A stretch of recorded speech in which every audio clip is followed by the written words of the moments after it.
و دا زړه اورانیږي بسه او دا زړه جوړیږي بسه.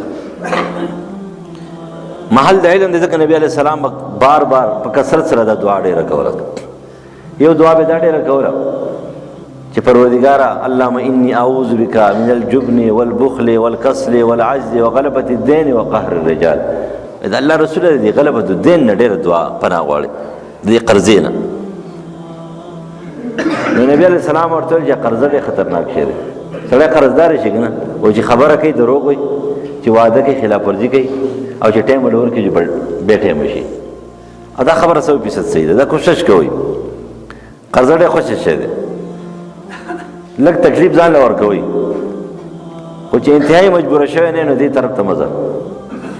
ځکه چې دا نه الله معاف کوي، پردی حق الله نه معاف کوي. ځکه نبی علیہ السلام په قرضداري به جنازه نه کوله په دې وجه باندې چې دا پردی حق ته چې څوک ادا کړي، څوک اعلان وکړي چې دې ذموار شوم، زه ذموار شوم. نو هغه ورته چې دا دعا دویم به دا ډېره کوله چې اللهم یا مقلب القلوب ثبت قلوبنا علی طاعتک. یا الله و د زړونو اړونکي راړونکي ذاته زما زړه چې کوم دی په دین باندې په طاعت باندې په دې باندې ثابت قدم کا مضبوط دی. ځکه دا زړه چې دی مثال د بڼه کې دی. نبی علیہ السلام فرمایي د زړه مثال د بڼه کې دی.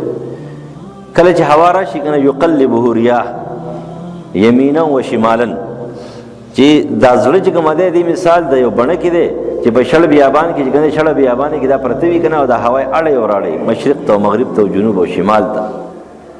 دغه شان دا زړه چې کنه متحرک دی، دا اوړي او راوړي، کله یو جانب ته کله بل جانب ته، کله یو طرف ته کله بل طرف ته.